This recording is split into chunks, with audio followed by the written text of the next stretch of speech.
Sir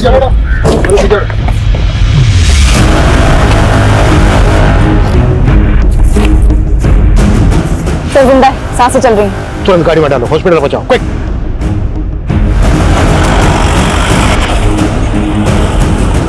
sir ये देखिए, dragging के मार्क्स सीधे जंगल से सड़क की तरफ आ रहे हैं। हो सकता है ये लड़की जंगल से रोड तक सरकते सरकते आई है।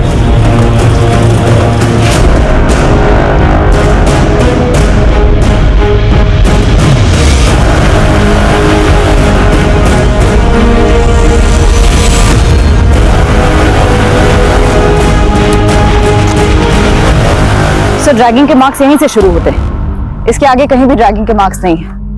लगता है घटना यहीं घटी है। उधर शराब की बोतलें और खाना देखकर लगता है किसी शराबी जुआरी ने इस घटना को अंजाम दिया है। लेकिन कोई रैंडम ऑफेंडर लड़की के हाथ पैर बांध के ऐसे क्यों छोड़ेगा? फिर भी इस तरह के सभी लोगों को राउंड अप करो और लड़की की पहचान पता करने की कोशिश करो। सर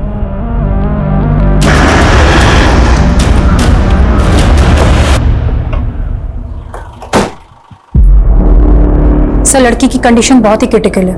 आई डोंट नो कि वो बचेगी भी या नहीं। बहुत ब्रुटैलिटी हुई है सर उसके साथ, गैंग रेप हुआ है उसके साथ। Sir I am very surprised, इतना सब कुछ हो जाने के बाद भी लड़की ने अपनी सांसें नहीं टूटने दी। लड़की वाकई बहुत हिम्मत वाली है, तभी तो इतनी बुरी हालत होने के बावजूद खुद को 200 मीटर ड्रैग करते हुए रोड तक आ गई। लेकिन एक बात समझ में नहीं आ रही है, क्रिमिनल से उसको इतना टॉर्चर किया, फिर उसको जिंदा क्यों छोड़ दिया होगा?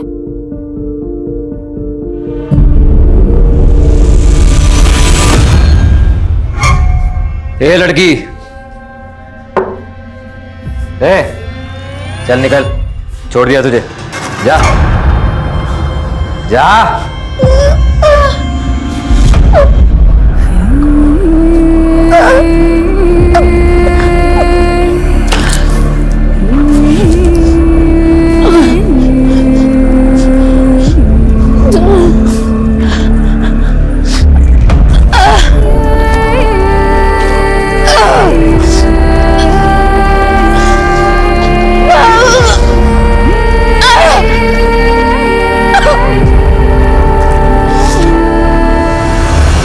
अपने 2 लोगों की 12-12 घंटे की ड्यूटी यहां पे लगाओ। ये लड़की मुझे 24 घंटे।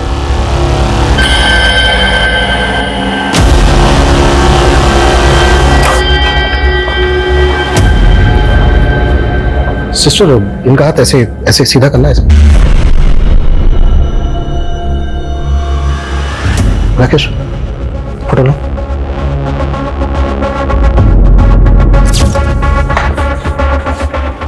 ये जो टैटू है इसमें किसी साउथ इंडियन लैंग्वेज में शायद ये कोई शब्द है, ये भी किसी का नाम हो। देखो किसी मिसिंग कंप्लेन में इस तरह के टैटू का जिक्र है क्या? क्रिमिनल्स तक पहुंचने के लिए हमें इस लड़की की पहचान पता करना बहुत जरूरी है।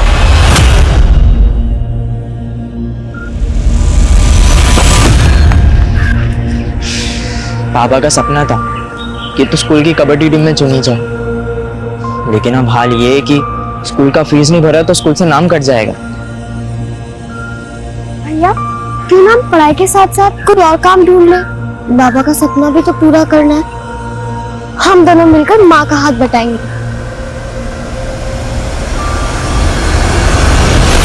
तो ऊपर वाला बड़ा ही निर्दयी है। अब इस उम्र में तुझे विधवा कर दिया, ऊपर से 2 बच्चों का भार। तू ना चिंता मत कर, हम सब सही कर देंगे। तू ही पहुंचा है हमें इस हाल में, लेकिन तेरे इरादे हम कभी कामयाब नहीं होने देंगे। ये रस्सी बन गई, इसकी ऐंठन खत्म नहीं हो रही। तो रुक, अभी बताता हूं तुझे मैं। भाई भाई तो तेरे से होगी तू सब।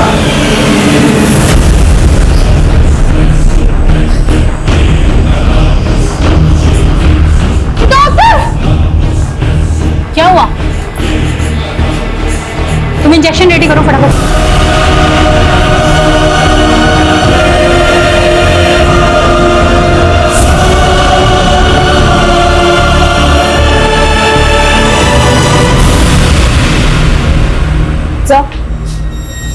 इस केस से जुड़ी कोई मिसिंग कंप्लेन तो नहीं मिली और उस लड़की की आइडेंटिटी पर भी कोई लीड नहीं मिल रही है।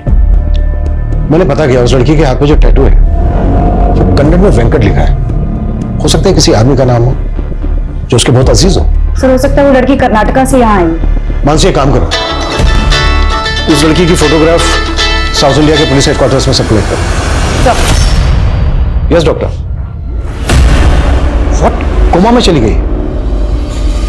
डॉक्टर जल्द से जल्द उस लड़की को कोमा से बाहर लाइए, इससे पहले कि क्रिमिनल्स अंडरग्राउंड हो जाएं। उसका स्टेटमेंट लेना हमारे लिए बहुत जरूरी है। सर मैं अपनी पूरी कोशिश कर रही हूँ, लेकिन मैं ऐसा कह नहीं सकती कि मैं लड़की को बचा पाऊंगी या नहीं बचा पाऊंगी। Okay sir.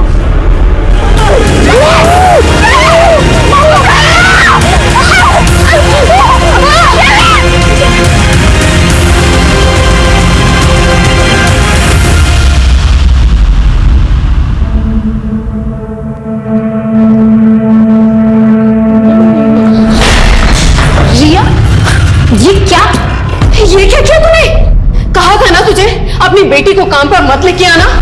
अब इस नुकसान की भरपाई कौन करेगा? हाँ बेटा तू थोड़ा ध्यान रखा कर, ऐसी गलती होगी तो कौन काम पे रखेगा बता। एक काम भी छूट गया ना तो घर चलाना मुश्किल हो जाएगा। समझ नहीं आ रहा कि तुझे घर में कैसे अकेले छोड़ के जाऊं। मम्मी मैं अकेली रह लूंगी, अब मैं बड़ी हो गई हूँ। तुम नहीं जानती कि दुनिया कितनी खराब है। मुझे आज भी याद है कि मैंने कितना सहा जब मैं छोटी थी। कविता का एक संसार था, लेकिन मुश्किल के वक्त में वो अकेले लड़ रही थी अपनी मौत के साथ। पुलिस को लग रहा था कि वेंकट कविता का कोई अजीज होगा, लेकिन अब तक पुलिस ऐसे किसी वेंकट को नहीं ढूंढ पाई थी जो कविता को जानता हो। कविता के गुनहगार उसके अपने थे या कोई गैर? दूर हो मुझसे, दूर हो।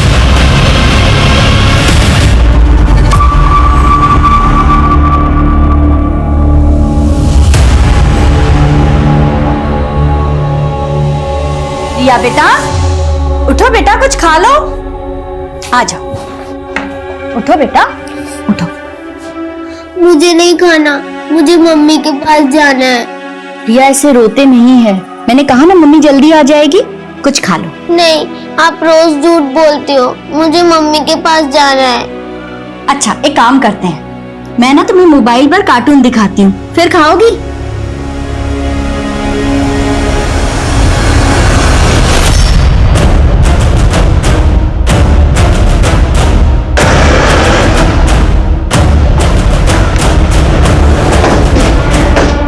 सर मैं नंदा, मैंने ही आपको फोन किया था। तो जब मैंने कविता की फोटो देखी, कविता मेरी किराएदार है और यहाँ अपनी बच्ची के साथ रहती है। इधर आओ बेटा।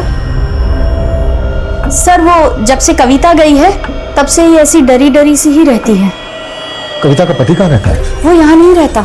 कविता ने बताया था कि उससे पहले से ही अलग हो गई है। कविता के पति का नाम क्या है और कविता कहाँ की रहने वाली है? उसके पति का नाम तो मुझे नहीं पता। हाँ, कविता झारखंड की रहने वाली है। अच्छा, कविता के हाथ पे ना एक टैटू है जिसमें कन्नड़ में लिखा है वेंकट। आप किसी ऐसे वेंकट को जानती हैं जिसको कविता जानती हो? नहीं सर, मैं कविता के बारे में ज्यादा नहीं जानती हूँ। अभी 4 महीने पहले ही वो यहाँ रहने के लिए आई थी। पर हाँ, उसका एक बड़ा भाई है और आखिरी बार वो उससे ही मिलने के लिए गई थी। हाँ कविता। दीदी मैं अपने बड़े भैया से मिलने जा रही हूँ, आने में थोड़ी देर हो सकती है। अब तब तक रिया का ध्यान रखेंगे। हाँ हाँ बिल्कुल, अच्छे से रहना। बाय बेटा। बाय। लेकिन वो आई ही नहीं, और जब मैंने यहाँ की पुलिस को बताया तो उन्होंने भी कुछ ज्यादा इंक्वायरी नहीं की। कविता का भाई रहता कहाँ है? वो मुझे नहीं पता। कविता का नंबर तो होगा आपके पास? हाँ है। कविता के घर की तलाशी लो, हो सकता है कविता के घर में उसके पति और पति से रिलेटेड कोई क्लू मिल जाए। सर मिंदा जी, आपको किसी पे शक है जो कविता का ये हाल कर सकता है? हाँ सर, एक आदमी है मंगल, और मैंने उसके बारे में पुलिस को भी बताया था, पर 2 महीने हो गए पुलिस उसे ढूंढ ही नहीं पाई। ढूंढ नहीं पाए मतलब? ये कौन है मंगल? क्या किया था इसने ऐसा? सर 1 नंबर का नशेड़ी है, पूरा मोहल्ला उससे परेशान रहता है। तुम दोनों को अभी अंदर करवाती हूँ। ठीक हो तो? लोकल पुलिस से कांटेक्ट करो, पता करो मंगल कौन है, इसकी पूरी हिस्ट्री निकालो।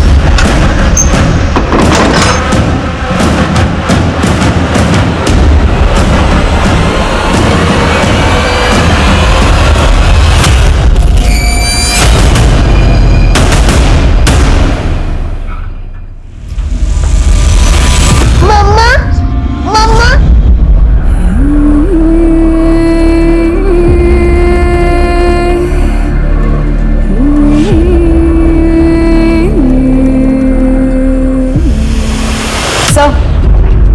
गाजियाबाद पुलिस से मंगल और उसके दोस्त पिंटू का फोटो मिला है।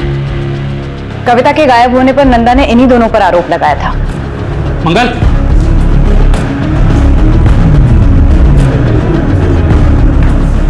मंगल, पुलिस कविता के घर तक आ पहुंची है। मंगल और पिंटू की तलाश के साथ साथ हमें यह भी पता लगाना होगा कि कविता का पति इस वक्त कहाँ है। कविता आखिरी बार अपने भाई से मिलने गई थी तो कहाँ गई थी, और कविता का पति और उसका भाई कविता की पहचान के लिए आगे क्यों नहीं आए। कविता के घर से हमें ये 2 फोटोग्राफ मिले थे। हमें यह भी पता लगाना होगा कि कविता के साथ इनका क्या रिश्ता है। रिया बेटा, आप इनको जानते हो? कौन है ये मेरे पापा है। अच्छा, तो ये आपके पापा हैं। बेटा नाम क्या है इनका? संपत। अच्छा बेटा, आपके पापा आपके साथ क्यों नहीं रहते? रिया, जो मैं कह रही हूँ उसे हमेशा याद रखना। अगर तुम्हें कोई भी छूता है तो तुम्हें पता होना चाहिए कि किस इरादे से छू रहा। अगर कोई तुम्हें यहाँ छुए या ऐसे पकड़े तो समझ लेना वो ठीक नहीं है, गलत है। वहां से भाग जाना या मदद के लिए जोर से चिल्लाना, ठीक है?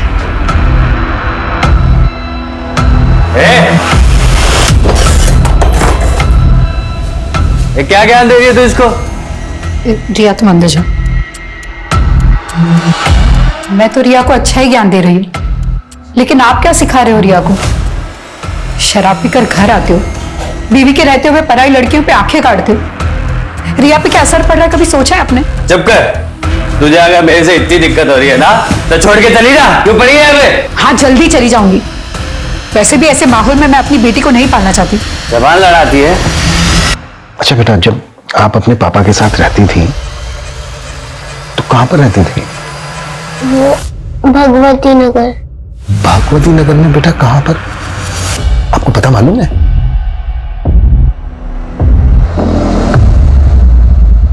अच्छा बेटा, ये कौन है? इनको जानते हो? ये मेरे प्रवीण मामा है। तो बेटा ये जो साथ में है ये आपकी मामी होंगी, है ना? हाँ, सुजाता मम्मी। बेटा आपकी नंदा आंटी ने बताया था कि आपकी मम्मी आपके प्रवीण मामा से मिलने गई थी। आपको पता है वो क्यों गई थी, और आपके प्रवीण मामा और मामी कहां पर रहते हैं? पता नहीं। आपके प्रवीण मामा और मामी का कभी कोई झगड़ा हुआ था? चॉकलेट? नहीं, ये ऐसे नहीं मिलेगी। पहले मामा को ये लो तुम्हारी चॉकलेट। ये मामी, आपको पता है मैंने कल ड्राइंग बनाई। अच्छा, चलो दिखाओ मुझे। भाभी चाय 2 मिनट में आई। अरे कविता, तुमने रिया का एडमिशन कराया ना स्कूल में? वो भैया दाखिले से पहले बच्चे के माँ बाप का भी इंटरव्यू लेते हैं। इसके लिए हमें अंग्रेजी सीखनी पड़ेगी। बस कैसे भी करके उसका वहां दाखिला हो जाए। भैया वहां स्पोर्ट्स भी है। अच्छा। अब हम तो कबड्डी प्लेयर बन नहीं पाए, पर रिया हमारे बाबा का सपना जरूर पूरा करेगी। अच्छा है ना? बनेगी ना तो कबड्डी प्लेयर? हाँ मम्मा, मैं बहुत बड़ी कबड्डी प्लेयर बनूंगी। ओह अच्छा, तो आपकी मम्मी आपको कबड्डी प्लेयर बनाना चाहती है ना? Strong girl. अच्छा बेटा, आपकी मम्मी के ना यहाँ पर हाथ पर बेटा ये एक कन्नड़ में ना एक नाम लिखा है, वेंकट। बेटा आप बता सकते हैं ये वेंकट कौन है?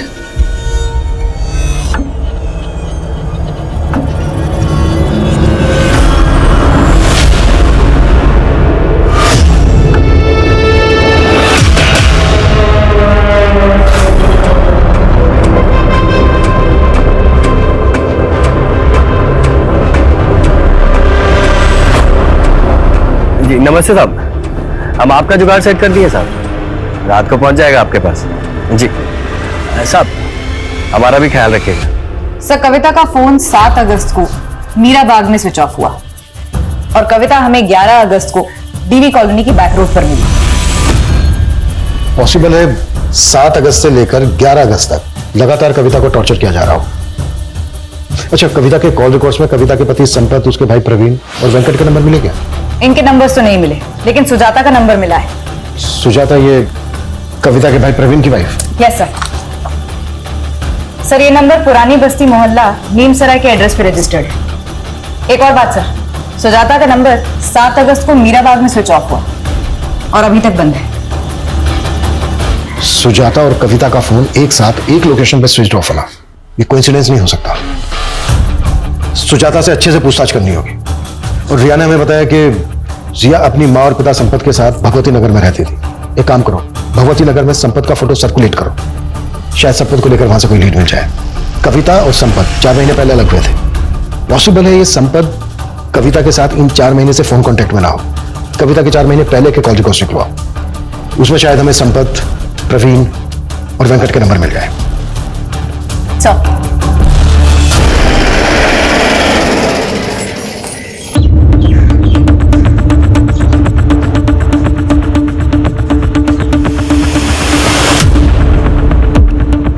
यहाँ तो अक्सर ताला ही लगा रहता है। सुजाता बहुत कम ही रहती है यहाँ पे। और उसका पति प्रवीण, वो नहीं रहता यहाँ पे? उसका तो कोई पति है ही नहीं। पति नहीं है? हमें तो पता चला कि ये उसका पति है। इसे तो कभी नहीं देखा यहाँ पे। और ये कविता नाम है इसका? इसे भी नहीं देखा। सुजाता की फैमिली में और कौन कौन है? उसकी कोई फैमिली नहीं है, वो अकेले ही रहती है। और जब भी आती है तो नए नए आदमी आते जाते रहते हैं। हमने तो सुना है वो धंधा करती है। What? सुजाता एक प्रोस्टिट्यूट है? कविता और सुजाता का फोन एक साथ 7 अगस्त को मीराबाग में स्विच ऑफ हुआ था। मैंने कहा था ना, ये कोइंसिडेंस नहीं हो सकता। सुजाता इस वक्त हमारी प्राइम सस्पेक्ट है। हमें सुजाता और प्रवीण दोनों को ढूंढना होगा। और थोड़ा देना। बाद में दूंगा भाई। अरे वो मंगल मांग रहा है। समझा दे। ए, पुलिस, अबे भाग!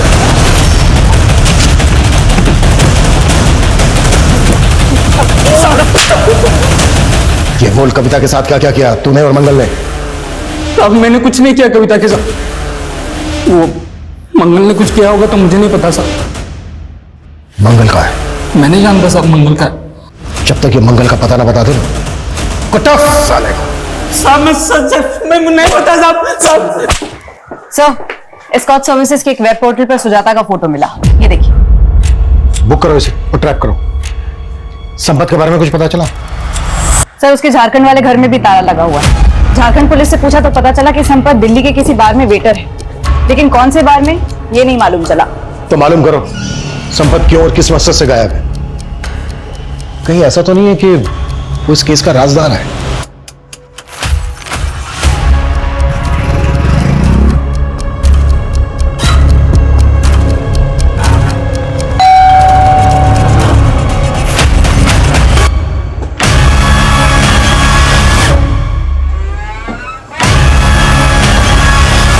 चलें।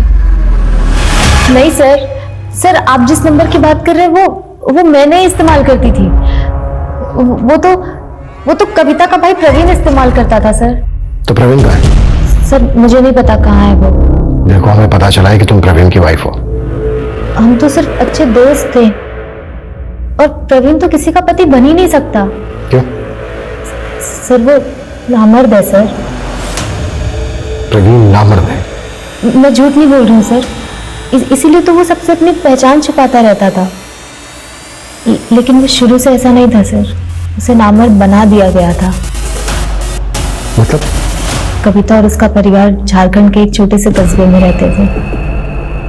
वहां पे जमीन के विवाद में कोई नारायण नाम का आदमी, उसने उसके बाप को मरवा दिया, और उसी आदमी ने उसकी माँ का रेप करने की भी कोशिश की। सर उन दोनों के साथ कभी कुछ सही नहीं हुआ। वो बेचारे अपनी माँ को लेकर शहर आ गए। हमारे पड़ोस में ही रहते थे। उसकी माँ और उसकी बहन घर घर जाकर काम करके अपना गुजारा कर रहे थे वो लोग। और इस हादसे के बाद तो प्रवीण जैसे डिप्रेशन में चला गया था। कई सालों तक तो हमें लगता था कि प्रवीण को कोई दिमागी बीमारी है। वो इतना चुप चुप रहता था। सर कविता ने मुझे कभी नहीं बताया कि प्रवीण के साथ क्या हुआ है, लेकिन मैं मनी मन प्रवीण को पसंद करती थी। और फिर एक दिन मैंने उसे बाजार में इसे देखा। जब उसकी माँ गुजर गई और कविता की भी शादी हो गई, उसके बाद तो प्रवीण और भी अकेला हो गया था। लेकिन मैंने एक सच्चे दोस्त के नाते उससे मिलना बंद नहीं किया। वो तो कविता के बेटे और उसके पति को भी अपनी सच्चाई नहीं बताया। उन्हें यही लगता है कि मैं उसकी बीवी हूँ। लेकिन तुमने अभी तक ये नहीं बताया कि प्रवीण कहाँ है। सर, कई महीनों से मैं प्रवीण से नहीं मिली हूँ। कविता का पति कहाँ है अब? इस बारे में मुझे नहीं पता सर। कविता कौन से गांव की रहने वाली है? गोदा गांव के रहने वाले हैं हम लोग। कविता के हाथ में यहाँ टैटू है एक, जिसमें कन्नड़ में लिखा है वेंकट। ये वेंकट कौन है? मुझे नहीं पता सर।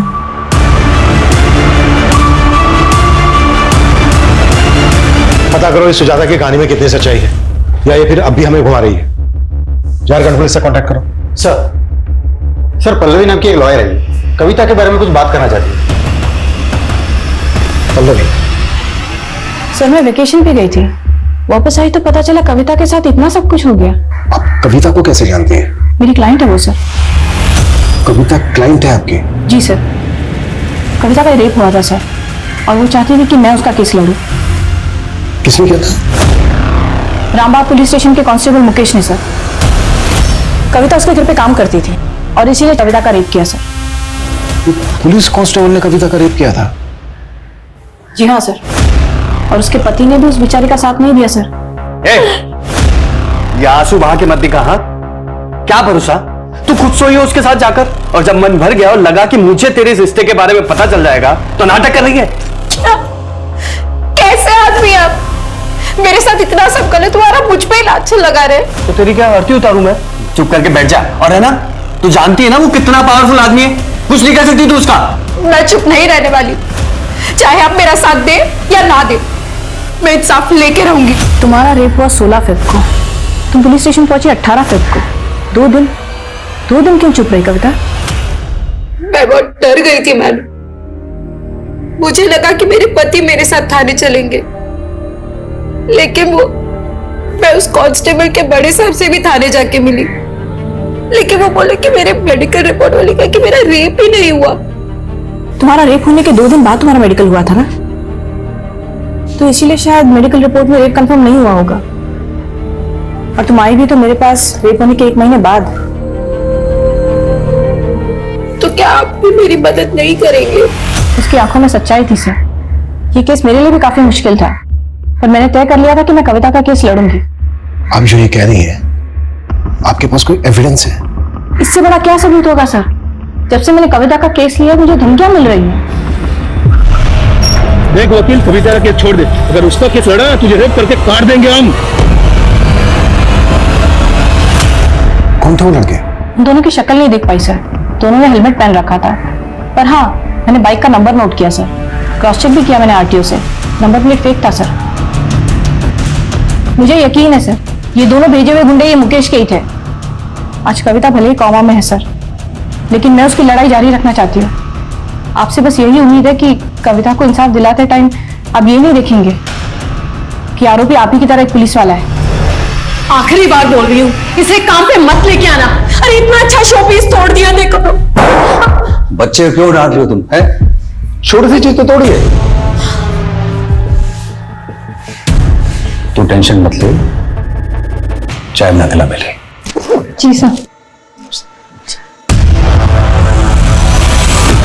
सर, हमने इस केस को बहुत अच्छे से इन्वेस्टिगेट किया था। कविता के आरोपों में कोई सच्चाई नहीं थी, सरासर झूठ बोल रही थी वो।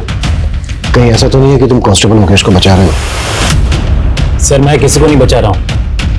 हाँ, मुझे अभी पता चला है कि कविता के साथ गैंग रेप हुआ है। I am sorry for that. लेकिन ये साबित नहीं हुआ था कि मुकेश ने कविता का रेप किया था, बल्कि उसके पति ने भी उसके खिलाफ गवाही दी। क्या है ना साहब, मेरी बीवी हमारी बेटी को अंग्रेजी मीडियम में भेजना चाहती, तो इसलिए ज्यादा से ज्यादा पैसा जुटाने में लगी रहती है साहब। मतलब असल में कोई रेप नहीं हुआ उसके साथ? वो बोल तो रही है उसका रेप हुआ है, पर मुझे नहीं लगता। सर, जब कविता का हस्बैंड ही उस पर डाउट कर रहा था, हम भरोसा कैसे करते? और सर, उसके मेडिकल रिपोर्ट से भी यह स्पष्ट नहीं होता है कि उसके साथ रेप हुआ था।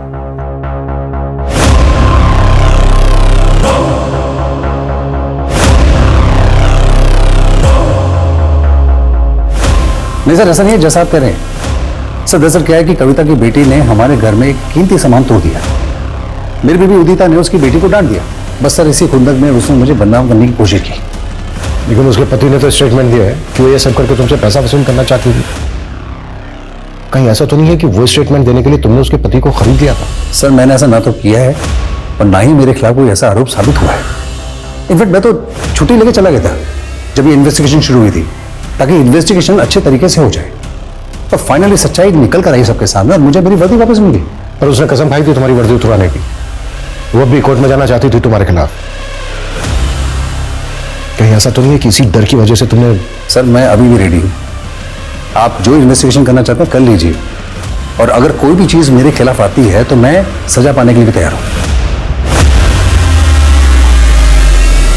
जिस कॉन्फिडेंस के साथ कांस्टेबल मुकेश बात कर रहा था, उससे तो यही लग रहा है कि उसने फुल प्रूफ प्लान बनाया होगा। आई एम श्योर इसने कविता के हस्बैंड को भी खरीद दिया होगा।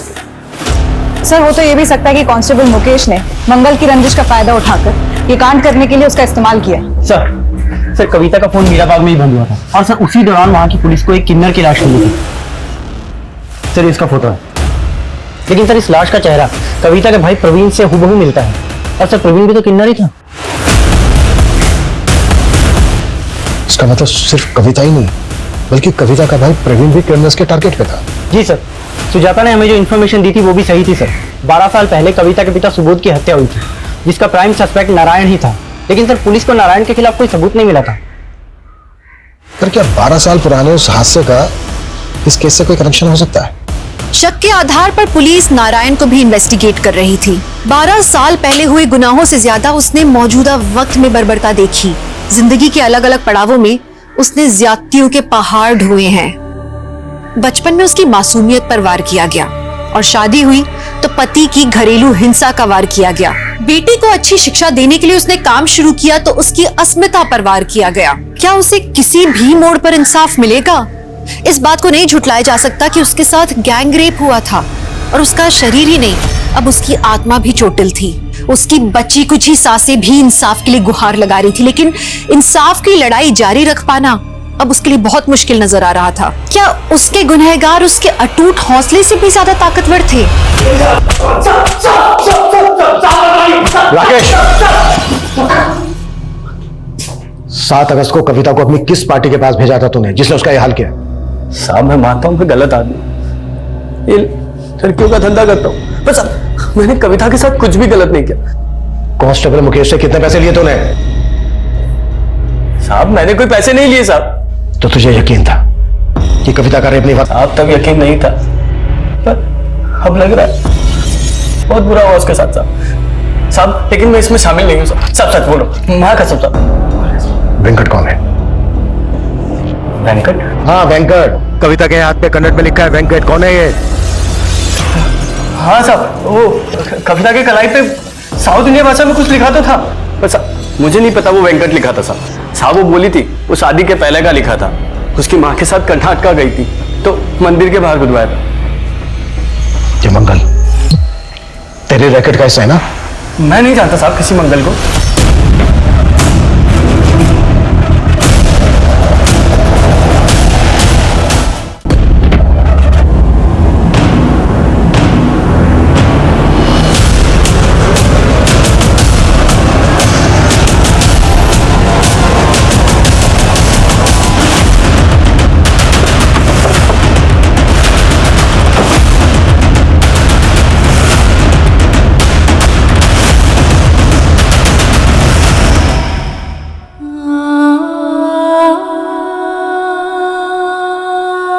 सर मेरा फोन आया था सर, मैं बस 2 मिनट के लिए बाहर गया था।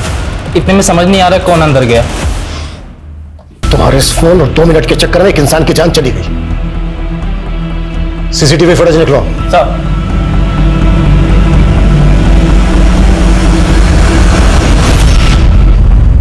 इसने सब कपड़े तो वार्ड बॉय के पहने हैं, लेकिन ये हमारे हॉस्पिटल का स्टाफ नहीं है सर।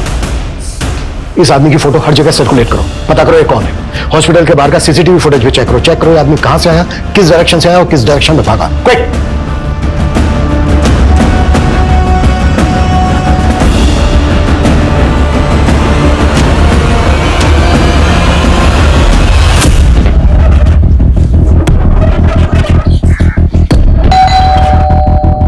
सर फोन ट्रेस हो गया है, इसकी लोकेशन।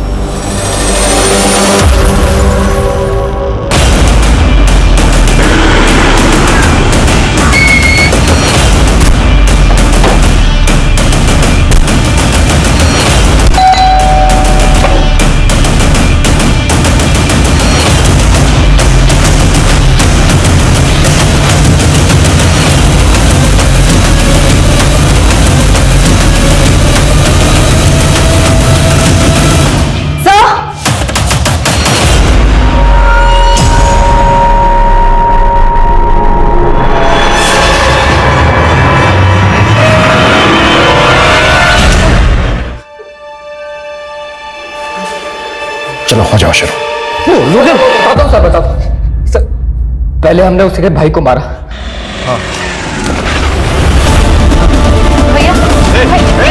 फिर हमने सोचा कि वो हॉस्पिटल में मर जाएगी, लेकिन फिर हमने सोचा उसे हॉस्पिटल में ही मार देते हैं, इसलिए मैंने अपने ड्राइवर चंपक को भेजा।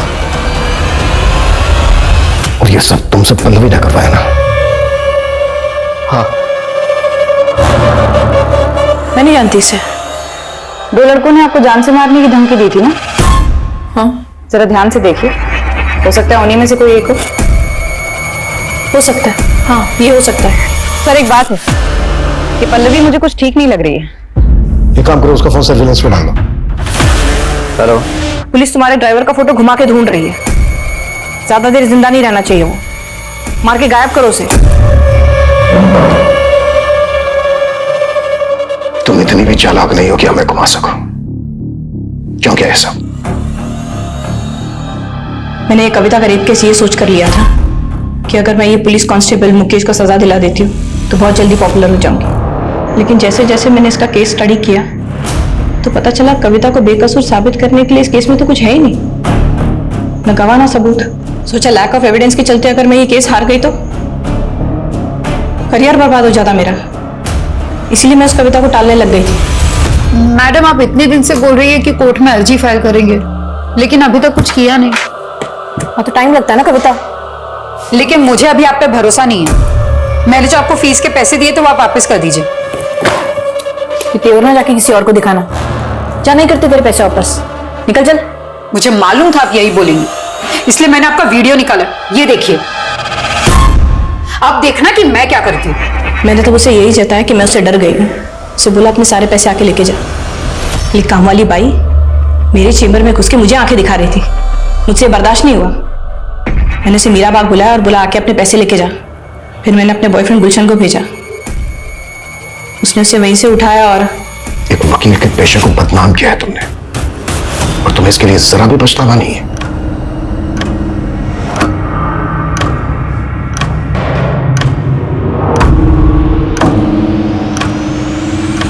हम अक्सर देखते हैं कि इंसाफ की लड़ाई सौदेबाजी का व्यापार बन जाती है।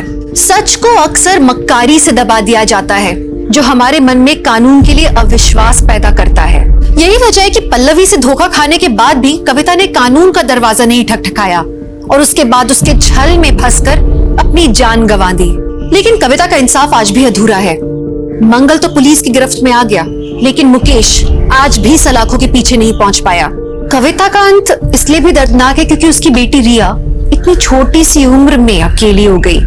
रिया का भविष्य कैसा होगा ये सोच के भी डर लगता है, क्योंकि इस दुनिया में एक बच्ची के लिए, एक औरत के लिए जैसे दिन ब दिन वहशियत बढ़ती ही जा रही है।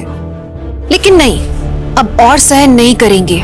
देखते हैं हमारे आज के एपिसोड की दूसरी कहानी। किसकी थी वो लाश जिसे दर्द के सन्नाटे में जला दिया गया? कौन थी वो लड़की जिसे दिन दहाड़े कुचल कर मार दिया गया? ऐसे कई उलझे हुए सवालों और रोंगटे खड़े करने वाले जवाबों से भरा हुआ है ये एपिसोड। नमस्कार, मैं दिव्यांका त्रिपाठी दहिया स्वागत करती हूँ आपका क्राइम पेट्रोल सतर्क विमेन अगेंस्ट क्राइम के आज के एपिसोड में। जब किसी औरत के साथ कोई क्राइम होता है तो सिर्फ वो मुजरिम नहीं, कहीं ना कहीं उसके लिए हमारा पूरा समाज भी जिम्मेदार होता है। वैसे लड़कियां पढ़ रही हैं, आज वो तरक्की कर रही हैं, अपने पैरों पे खड़ी हो रही हैं, लेकिन कहीं ना कहीं हमारा समाज उन्हें बार बार महसूस कराता है कि वो अबला हैं। उनके मन में बचपन से एक छाप पड़ी होती है कि वो एक लड़की है, वो कमजोर है, वक्त आने पर किसी हैवान का वो सामना नहीं कर सकती, और अगर कभी कुछ गलत हो जाए तो वो चुप रहे, गरिमा बनाए रखे। फिर ये तो संसार का नियम है कि एक दुर्बल किसी ना किसी पापी के पाप का निशाना बन ही जाता है।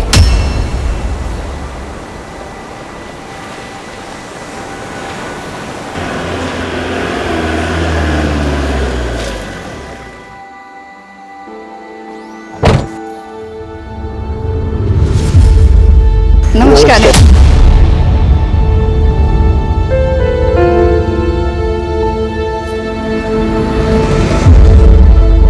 आपने इस एनजीओ में आके यहाँ की औरतों का मनोबल बढ़ाया है, उसके लिए धन्यवाद। धन्यवाद तो हमें आपको कहना चाहिए करीमा जी, क्योंकि ऐसे बहुत कम लोग रहते हैं जो ऐसे निस्वार्थ समाज की सेवा करते हैं। अब तो बस यही लोग हमारा परिवार है। करीमा ताई सचमुच में देवी हैं, हमेशा हमारी मदद करती हैं। अगर गरिमा ताई नहीं होती ना तो मेरा बेवड़ा पति मुझे और मेरे बच्चे को जान से मार डालता। हर औरत के अंदर ना दुर्गा का रूप होता है। जिस दिन अपनी इस शक्ति को पहचान लोगी ना, किसी में हिम्मत नहीं होगी तुम्हारे साथ कुछ भी करने की। अब यहीं पे खड़े रह के बातें करेंगे, आइए नेता जी।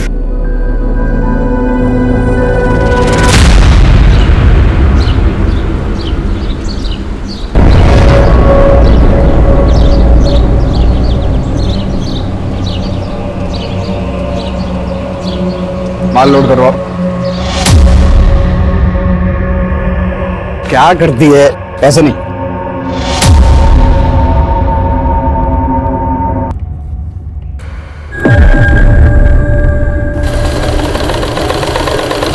ठीक है।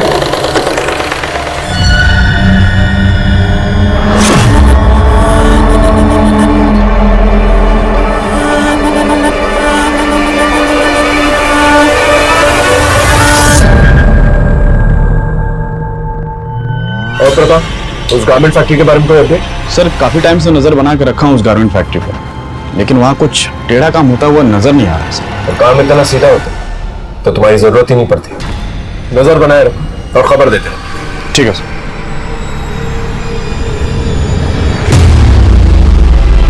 आई बहन जी, आई बैठिए बैठिए आप। अरे झुम्पा कहाँ रहे? आई आई चलिए, चलो चलो हल्दी लगाना शुरू करो। अच्छा काजल ताई, हमें शादी करके भूल तो नहीं जाओगी?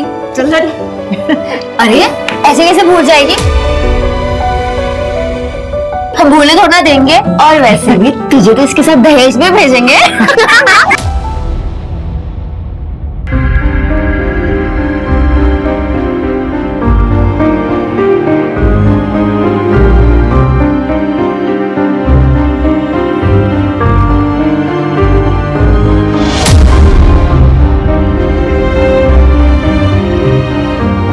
कम से कम 10,000 रुपए। इतना ज्यादा? हमारी दोस्त को हमसे छीन रहे हो, ये तो बहुत सस्ता हुआ। अरे ठीक है, अच्छा ठीक।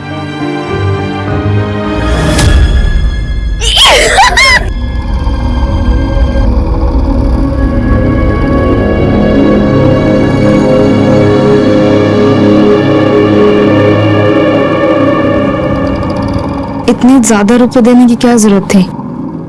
तुम अभी तक वही सोच रही हो?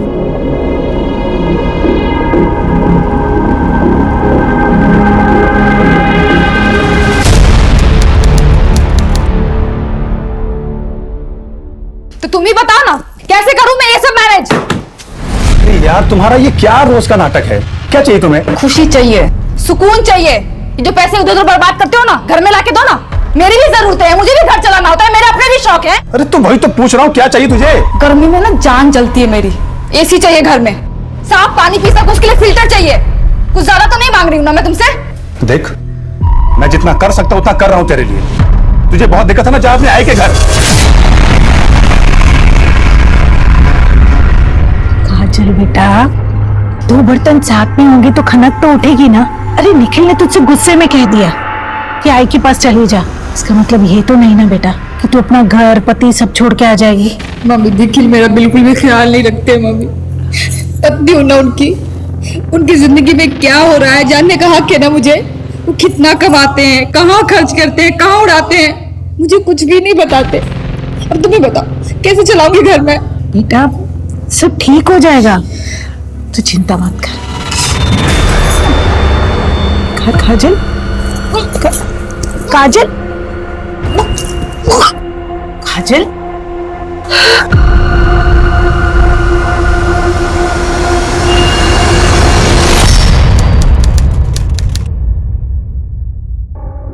देखो जो भी हुआ है सब भूल जाओ। मैं वादा करता हूं कि अब से पैसा कहीं नहीं बर्बाद करूंगा। अब जो भी कमाऊंगा तुम्हारे हाथ में लाकर रखूंगा। अब तो हमारी गुड़िया भी आ गई, तो प्लीज इसके लिए मान जाओ।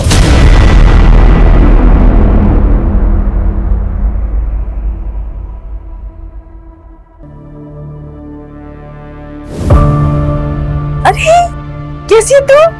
बस आप ही का नाम लेती है गरिमा ताई। इतनी बड़ी हो गई है ये। गरिमा ताई, वो पैसों का कुछ बंदोबस्त हुआ क्या? मधु,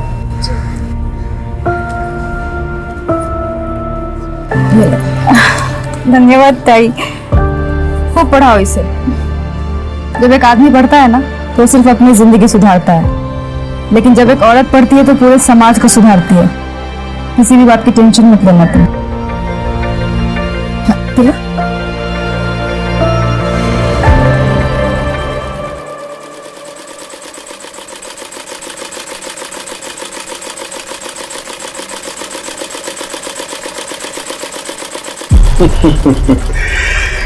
घर की पुरानी सिलाई मशीन से इस फैक्ट्री तक का सफर तय करने में 6 साल लगे हमें।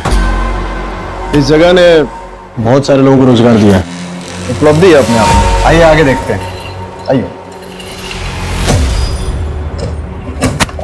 डैमेज फैब्रिक की जो कलरिंग होती है उसका काम हम यहाँ करते हैं। काफी बड़ा एरिया। आइए आपको आगे दिखाते हैं। और ये हमारा गोडाउन।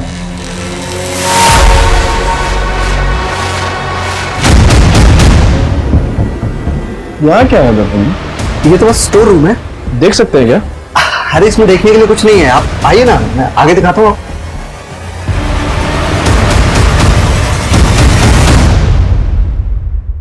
सर उस गारमेंट की फैक्ट्री से मीरा रोड के एक नंबर पर अक्सर बात होती है। किसी टूर एंड ट्रेवल्स के ऑफिस का नंबर है सर। मीरा रोड जाके पता कर, अगर एक भी क्लू मिल गया ना तो उस गारमेंट फैक्ट्री के खैर नहीं। जी सर।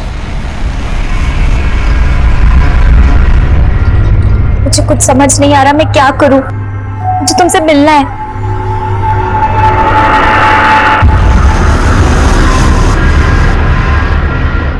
बाबा को तुम्हारे बारे में पता चल गया इकबाल, वो हमें कभी एक नहीं होने देंगे। परेशान मत हो अंजलि, मैं तुम्हारे बारे में बात करूंगा। क्या बात कर रहा? क्या बात करेगा? मेरी बात तो सुनिए अंकल, एक मिनट सुनिए तो आप। तेरे को शर्म नहीं आती? हाँ? अपने लोगों में जाकर के लड़कियां क्यों नहीं फंसाता? हमारी बहू बेटी पर नजर डालता है। पापा प्लीज इकबाल को जाने दीजिए, बाबा प्लीज। तो कान खोल करके सुन ले अंजलि, जो तू चाहती है ना वो तो मैं कभी नहीं होने दूंगा। बाबा मैं इकबाल से बहुत प्यार करती हूँ, उसके बिना नहीं रह पाऊंगी। अच्छा तो फिर ना तो अपने बाबा के बिना रहना सीख ले।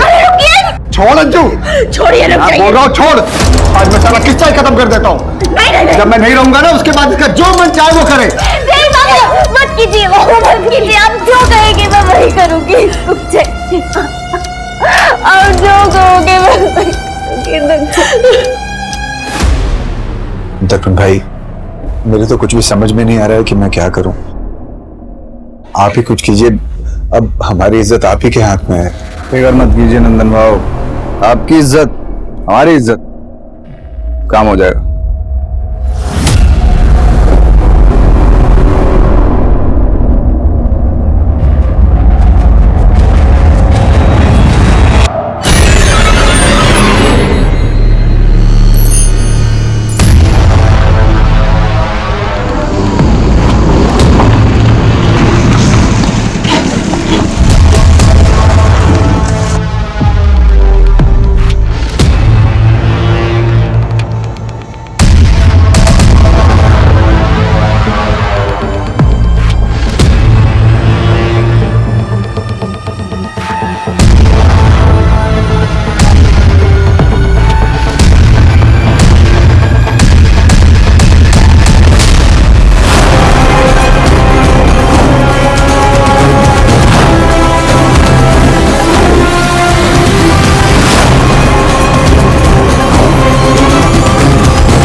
मेरी बच्ची है, ये क्या हो गया? अंजलि, अंजलि, ये क्या हो गया? मेरी बच्ची अंजलि।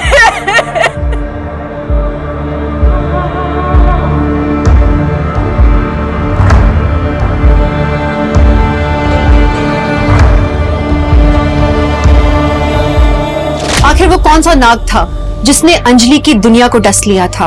अंजलि को इकबाल से प्यार था और उसका ये प्यार का रिश्ता उसके माता पिता को मंजूर नहीं था। उन्होंने पूरी कोशिश की हुई थी अंजलि को इकबाल से दूर रखने की। अंजलि की मौत के पीछे उसके ही किसी अपने का हाथ था या वो किसी के खूनी खेल का निशाना बन गई थी?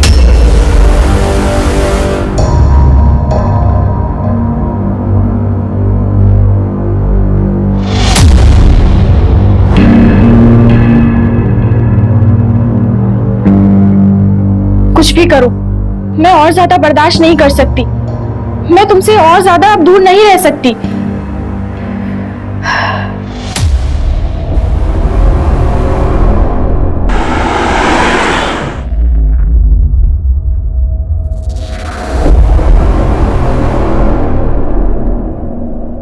हाँ साहब, वो मेरी दुकान है, पर वो तो 2 साल से बंद है। अगर 2 साल से बंद है तो तुम्हारी दुकान की लैंडलाइन से गारमेंट फैक्ट्री के नंबर पे रेगुलर कॉल्स क्यों जा रहे हैं? सर, इस नंबर का बिल तो मैंने 2 साल से नहीं भरा, मुझे लगा अब तो डिस्कनेक्ट हो गया होगा। एक मिनट में उस लड़की को लेके आओ। जाने दीजिए ना मैडम, गुंडे लोग इन्हें उठा के लाते हैं और फिर इनसे भीख मंगवाते हैं। इनका पूरा गैंग है। बच्चे देश का भविष्य होते हैं। अब उनकी जिंदगी बचाने के लिए मुझे ना किसी गैंग का डर है और ना ही किसी गुंडे से। मैं नेताजी से बात कर लूंगी, जाओ लेके आओ। जी मैम, जाते हैं। हेलो बेटा।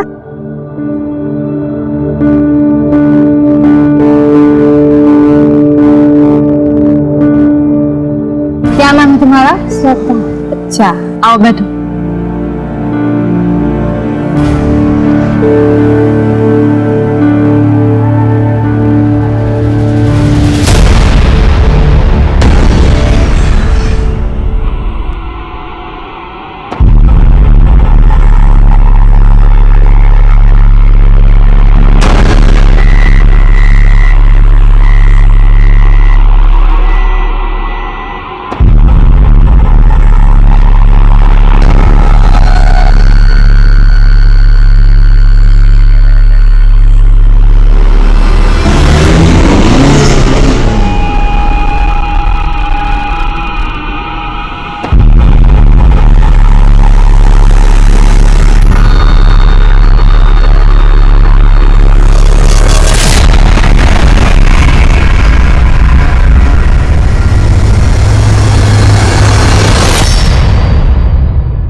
क्या बनाया?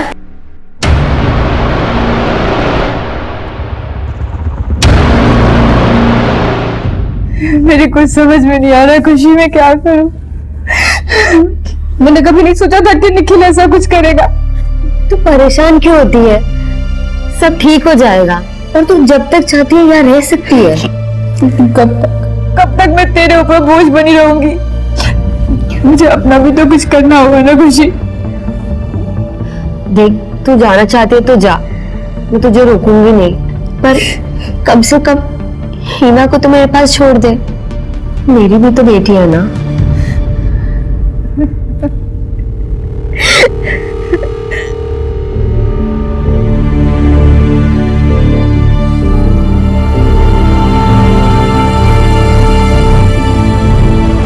सर, मैंने मीरा रोड के टेलीफोन एक्सचेंज में जाकर उस दुकान के फोन नंबर के बारे में पता किया। सर, उसके लैंडलाइन का बिल वो रेगुलर कैश में जमा कर रहा था, लेकिन वहां के ओनर सिंह ने तो कहा था कि उसे इस बारे में कुछ भी पता नहीं। यार, शॉप बंद थी, लैंडलाइन से फोन कॉल कर रहा था। हो सकता है नकली चाबी बनवाई। इस सिंह से ज्यादा पूछताछ होगी तो? नहीं सर। और लैंडलाइन भी नहीं कटवाई? नहीं सर। गुड। पता करो इस लैंडलाइन से गारमेंट फैक्ट्री के अलावा और कहां का कॉल्स गए। अगर चूहा बिल में छुपा है तो बिल तो खोदूंगी।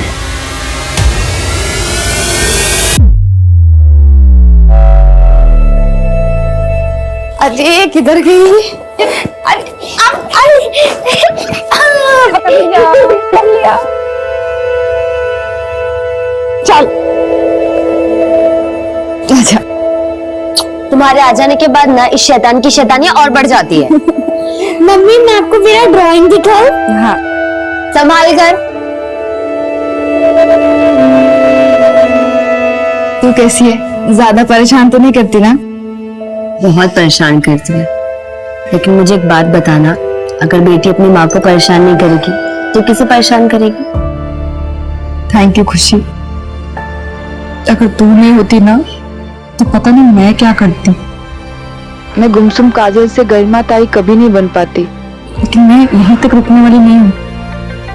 मैं ना औरतों की जितनी मदद हो सके ना उतनी मदद करूंगी। मुझे कुछ ठीक नहीं लग रहा है।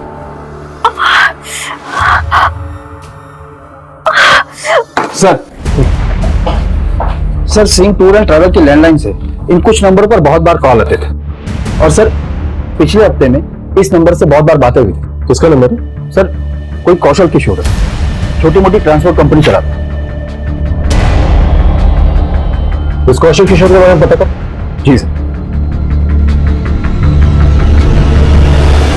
नानी मैं पास हो गई। पास नहीं हुई है, पूरी क्लास में टॉप किया हमारी हिना ने। अरे वाह, अपनी माँ पर गई है। इसकी माँ भी पढ़ाई में बहुत अच्छी थी।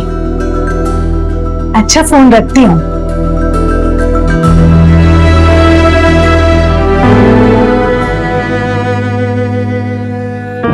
काजल ने हमारी जिद पर निखिल से शादी की थी।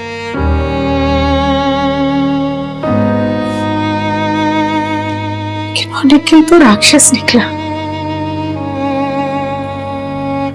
उसने तो झुम्पा के साथ ही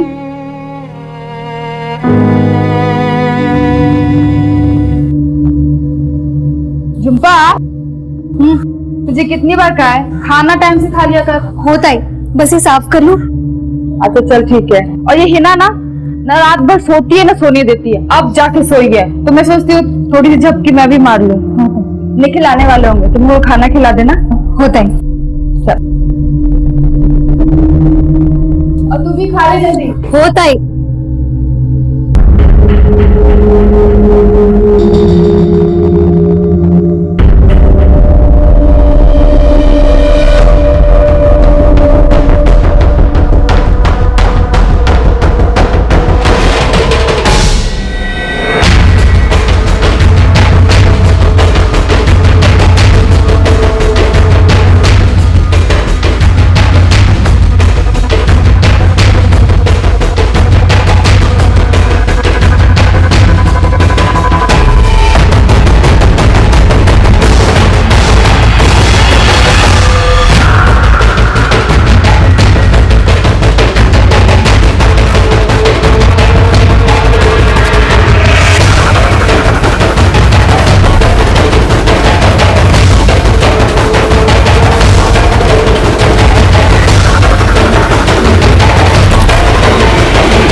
मैं जरा से भी शर्म नहीं आई ना। अरे बच्ची है ये, तुमने इसके साथ। अरे झूठ बोल रही है, मैंने इसको छुआ तक भी नहीं है। जितना मैं तुमको जानती हूँ ना उससे कहीं ज्यादा इसको जानती हूँ।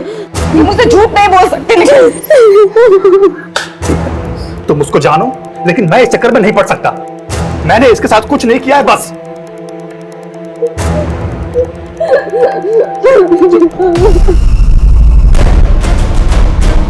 तुम्हें क्या लगा था कि तुम मेरा पति है तो मैं तुम्हें माफ कर दूंगी?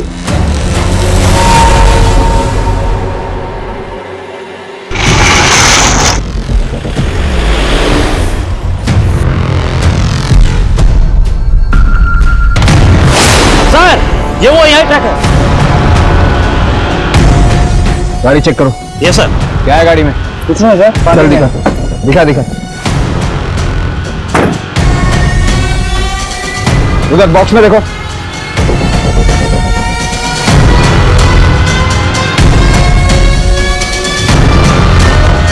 सर ये तो ड्रग्स है।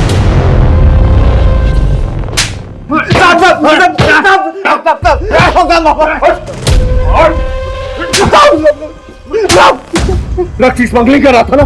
कर रहा था क्या नहीं? नहीं साहब, हमें कुछ नहीं पता। हम तो सिर्फ ड्राइवर है। कौशल ने बोला था हिमाचल सामान डिलीवर करने के लिए। हमें थोड़ी पता होगा इसमें क्या छिपा था। कहाँ है कौशल? साहब यही मीरा रोड में रहता था।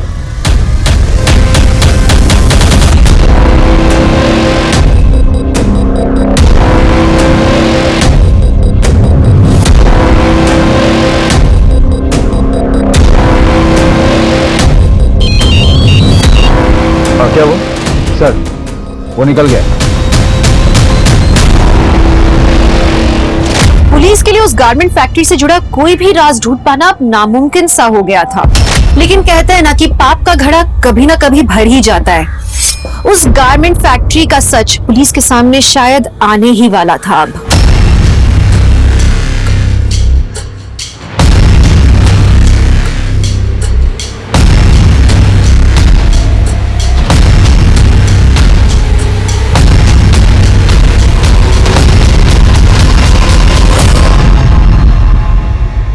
सर मुझे कंप्लेन लिखवानी है। क्या हुआ? मेरे साथ कुछ गलत हुआ है। बड़े सर किधर है? क्या हुआ?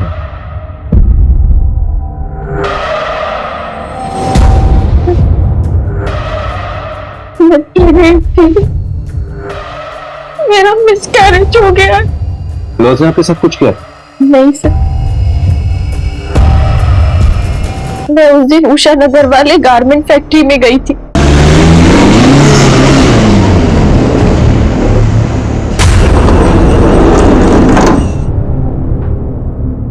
मुझे लगता है कि वहां मेरा किसी ने रेप किया। लगता है मतलब? क्या आपको पता नहीं आपके साथ रेप हुआ या नहीं? सर मैं बेहोश थी। किसने किया आपको बेहोश?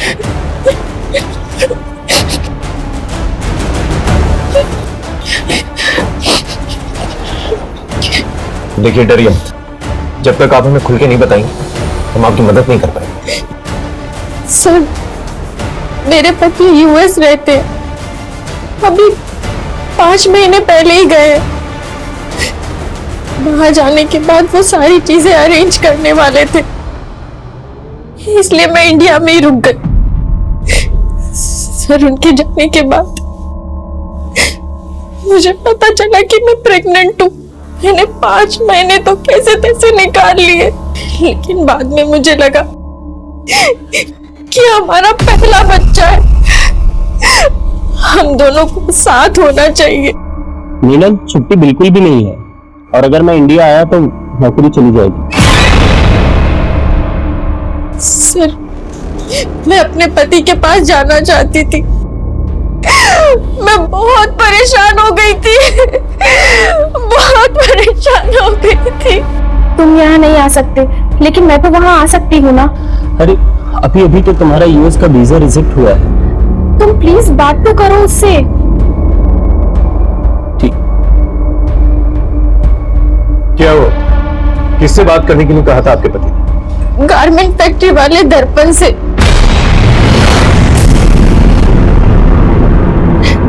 दर्पण से क्यों? वो इलीगल तरीके से लोगों को यूएस भेजता है। कबूतरबाजी से? हाँ, इसलिए मैं उससे मिलने गारमेंट फैक्ट्री गई थी।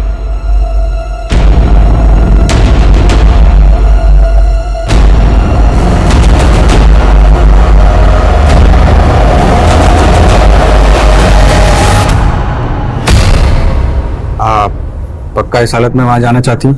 हाँ, मेरा जाना बहुत जरूरी है। मैं चाहती हूँ कि जब मेरा बच्चा इस दुनिया में आए तो मेरा पति मेरे पास हो। ठीक है फिर, ये देखिए, हम आपको पनामा के जंगल क्रॉस करवाएंगे, उसके बाद मेक्सिको पहुंचाएंगे, मेक्सिको से फिर यूएस बॉर्डर। लेकिन बॉर्डर क्रॉस करने में अच्छा खासा रिस्क होता है। हाँ मैं समझती हूँ। देखिए सफर काफी मुश्किल भरा होता है, कई बार ट्रक्स के अंदर, ऑयल टैंकर्स के अंदर छुप छुपा के जाना होता है। तो हम अक्सर ऐसा करते हैं कि नींद का इंजेक्शन दे देते हैं ताकि तकलीफ बहुत कम हो। और आपकी हालत देखकर ऐसा लगता नहीं कि हमें वहां जाके रिस्क लेनी चाहिए, तो मैं तो कहता हूँ एक बार यहीं पैच टेस्ट कर लेते हैं ताकि पता चल जाए कि कोई साइड इफेक्ट तो नहीं। ठीक है। ओके, तो ये आपको इंजेक्शन लगा देंगी, मुझे थोड़ा जरूरी काम है, मैं चलता हूँ।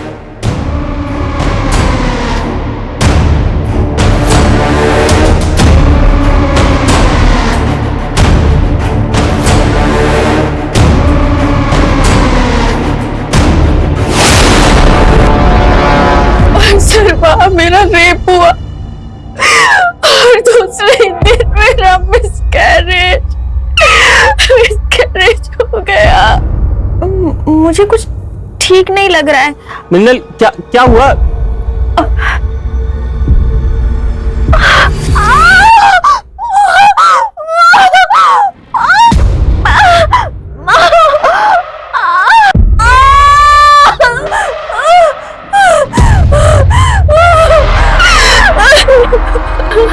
तो तब क्यों नहीं आए आप हमारे पास? मेरे पति लीगल तरीके से यूएस गए थे, अगर पुलिस को पता चलता तो वो उन्हें वापस बुला लेती।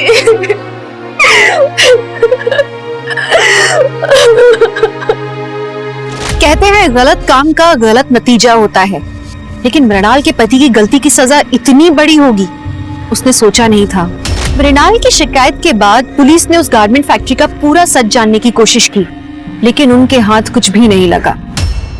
सर उस गारमेंट फैक्ट्री के खिलाफ तो कुछ नहीं मिला, लेकिन मृणाल के बयान से तो ये साफ है कि उस फैक्ट्री में उसके साथ रेप हुआ था। सर चलकर दर्पण को उठा लेते ना।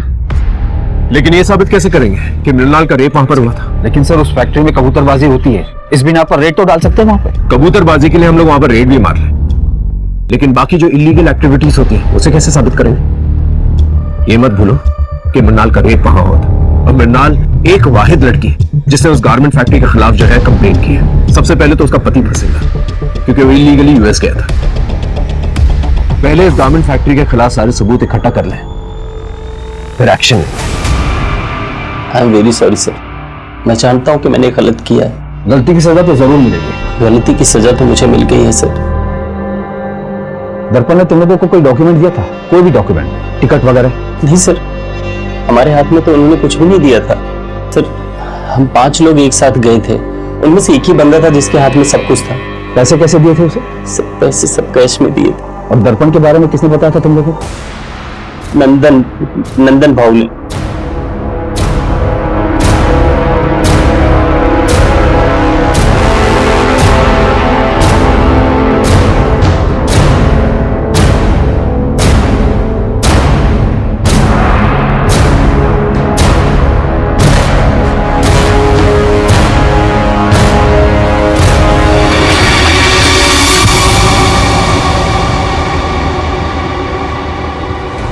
सर, अंजलि को इकबाल से प्यार हो गया था और इसीलिए हम लोग उसको उसके भाई के पास यूएस भेजना चाहते थे, पर अंजलि का वीजा नहीं हो पा रहा था और जिसके लिए मैंने दर्पण भाई से मदद भी ली थी। अंजलि गई थी मिलने के लिए उनसे, पर वापस आके अंजलि ने सुसाइड कर लिया था सर। आप लोगों को अजीब नहीं लगा कि गारमेंट फैक्ट्री से आने के बाद उसने सुसाइड कर लिया? हो सकता है वहां पर उसके साथ कुछ गलत हुआ हो। हमने तो यही सोचा था कि शायद अंजलि खुद यूएस नहीं जाना चाहती है और हम दोनों उसे जबरदस्ती भेज रहे थे, इसीलिए उसने शायद आत्महत्या कर ली हो। और आज तक हम लोग एक दूसरे को माफ नहीं कर पाए। ये दर्पण ने आप लोगों को कोई डॉक्यूमेंट्स वगैरह दिए थे? डॉक्यूमेंट्स? नहीं। इस अंजलि के केस को अच्छी तरह से खंगालो, उसके मोबाइल रिकॉर्ड, लोकेशन रिकॉर्ड, सब कुछ। जी सर।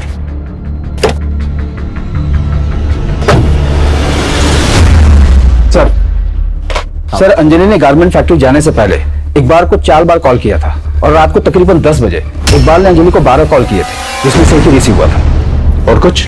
सर इकबाल के मोबाइल लोकेशन के अकॉर्डिंग वो उस रात गारमेंट फैक्ट्री के पास ही था। उसके बाद अंजलि के घर के पास गया था, तकरीबन रात 1 बजे तक वो वहीं था।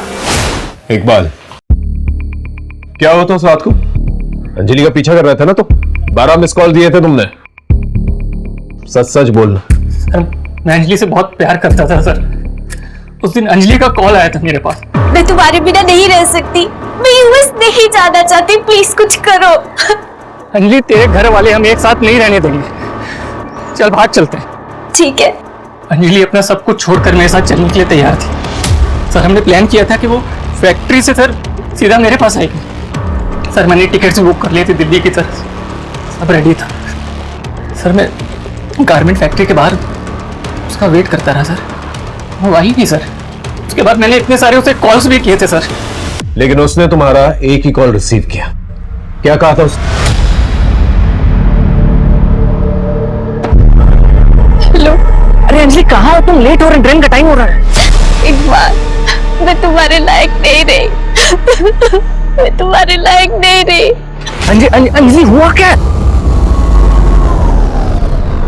अंजलि ने इकबाल से कहा था कि अब वो उसके लायक नहीं।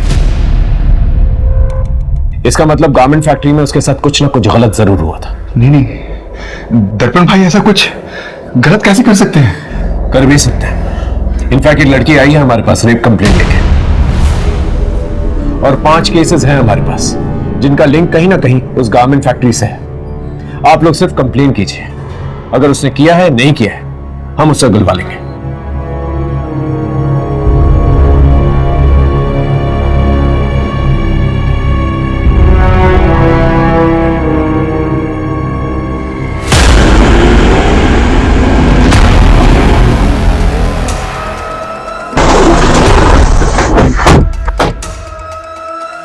दुबे अच्छे से तलाशी लो। सर यहाँ बॉक्सेस में चेक करो। अरे देखो क्या है। क्या कर रहे हैं आप लोग? और वहां उस कमरे में भी चेक करना। आप लोग ऐसे नहीं आ सकते। ये रहा सर्च वारंट। देखो क्या मिलता है।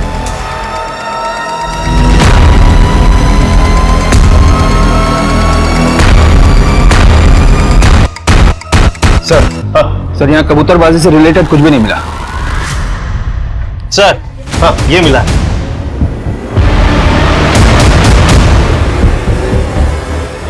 सब मुझे नहीं पता ये सब यहाँ कैसे आया। क्या है ये? वो मैं लाया था साहब इनके लिए।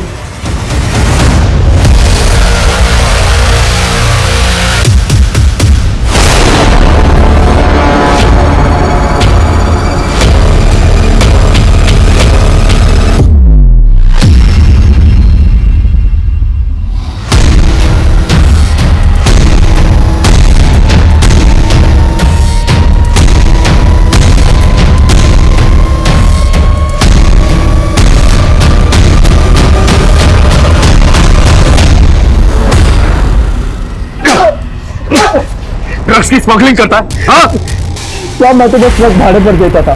कौन उसमें क्या ले जाता मुझे नहीं पता। किसे दी ट्रक भाड़े? बोल। साहब वो सिंह टूर्स एंड ट्रेवल्स को।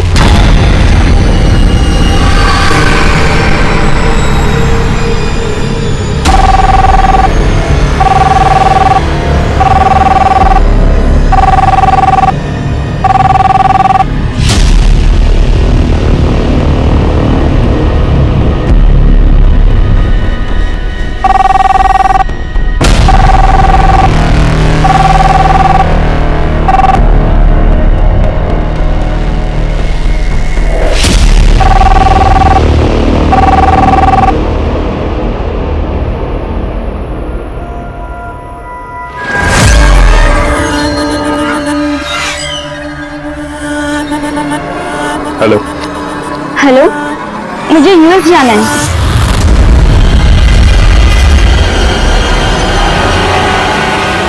मैं यूएस में जॉब के लिए जाना चाहती हूँ, लेकिन मेरा वीजा नहीं हो पा रहा है क्योंकि मेरे सर्टिफिकेट में थोड़ा प्रॉब्लम है। हो जाएगा। हम आपको मैक्सिको के रास्ते यूएस भेज सकते हैं, लेकिन रास्ता थोड़ा खतरनाक है इसलिए कई बार बेहोश करना पड़ता है। तो एक बार टेस्ट कर लें ताकि कहीं कोई साइड इफेक्ट तो नहीं। ठीक है।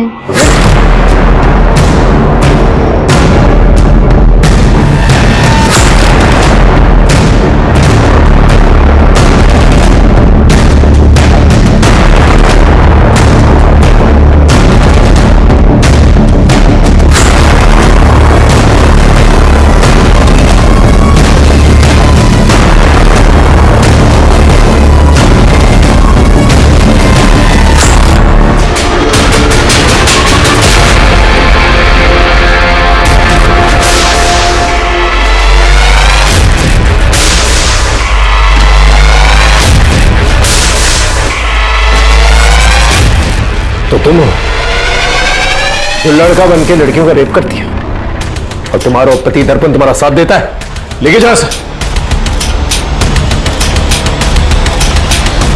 तुम्हारे उस शंकर की मदद से सिंह टूर्स और ट्रैवल्स का लैंडलाइन एक्टिवेटेड रखते थे और जितने भी इलीगल काम है जैसे कबूतरबाजी और स्मगलिंग वो किया करते थे। 2 साल से वो दुकान बंद थी। मुझे कहीं से पता चला कि उस दुकान का मालिक सिंह उस दुकान को बेचना चाहता है, इसीलिए उसे रेंट पर नहीं चढ़ा रहा था, खाली रख रहा था।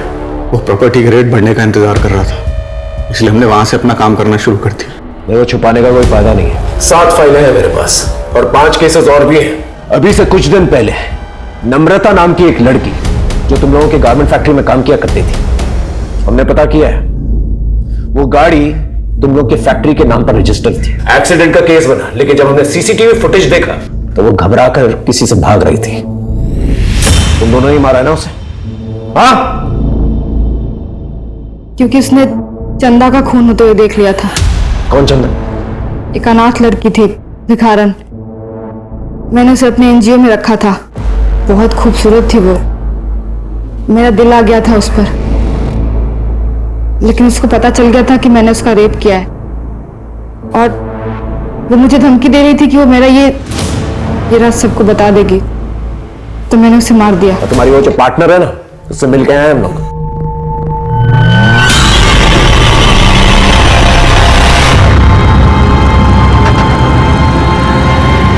हाँ, मुझे लड़कियां पसंद है। मेरी खुशी शुरू से ही पार्टनर है।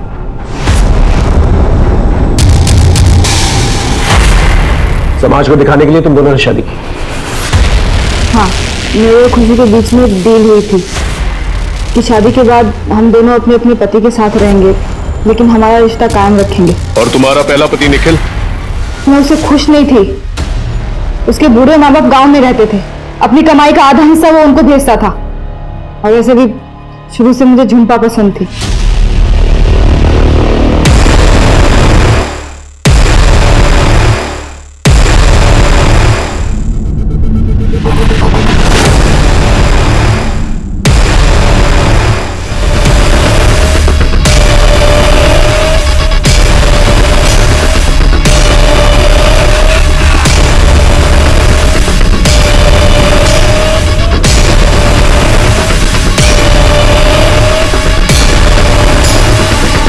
मैंने उसका रेप किया और सारा इल्जाम निखिल पे डाल दिया।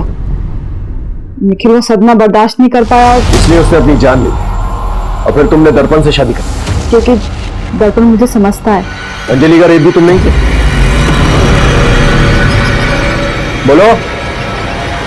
उसको इलीगल तरीके से यूएस जाना था, लेकिन फिर वो यूएस नहीं जाके अपने घर वापस चली गई। और घर जाने के बाद जब वो रेप का सदमा बर्दाश्त नहीं कर पाए, उसने अपनी जान ली, सुसाइड कर।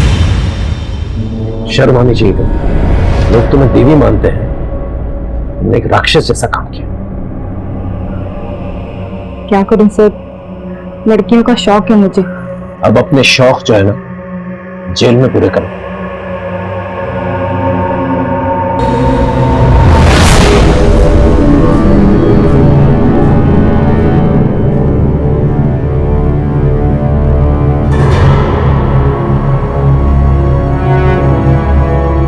गरिमा का पर्दाफाश होते ही और भी लड़कियां सामने आईं। गरिमा और दर्पण को 12 लड़कियों के रेप और नम्रता और चंदा के मर्डर के लिए गिरफ्तार किया गया। सोचिए ना, अगर पहले की किसी लड़की ने कंप्लेंट कर दी होती तो आज न जाने कितनी लड़कियों की जिंदगी बर्बाद होने से बच जाती। आज अंजलि, नम्रता, चंदा जिंदा होती।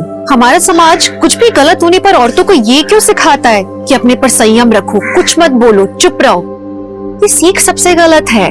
अगर आपके साथ कुछ गलत होता है तो अपने मुंह पर ताला मत लगाइए, बोलिए, क्योंकि एक के चुप रह जाने पर अपराधी का मनोबल बढ़ता है और वो एक के बाद एक अपराध करता जाता है। कहते हैं यहाँ हर चेहरे पर एक नकाब चढ़ा है।